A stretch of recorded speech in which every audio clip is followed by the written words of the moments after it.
Hello, this is Geoff Volker with In-Depth Studies. Today we're looking at Romans chapter 5, verses 9 and 10. And of course, Romans 5 falls into the section of the book of Romans that talks about justification, or how do we get accepted by God. This is from 3:21 through the end of 5. So we're looking at verses 9 and 10 in chapter 5, but let's just read verse 10 by itself first. It says, For if, while we were God's enemies, we were reconciled to him through the death of his Son, how much more, having been reconciled, shall we be saved through his life?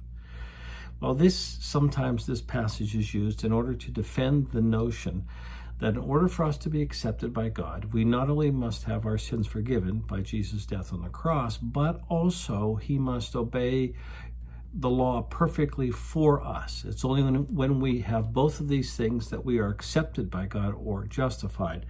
But in this context, that's not what the verse says. So let's go back to verse 9, where it says, since we have now been justified by his blood, that's the cross, how much more shall we be saved from God's wrath through him?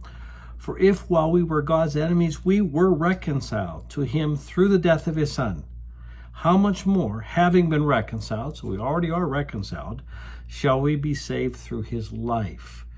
So the issue is not what reconciles us, not what saves us, but he says, how shall we not be saved through his life? He's talking about his resurrected life, because the resurrection of Jesus is the visible, tangible evidence that the Father accepted the work of Jesus on the cross to redeem a people, to pay for their sins, to reconcile them.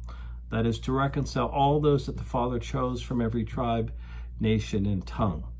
So here is just an example of following the argument and not just taking one verse by itself and reading into it a prior idea that we might have.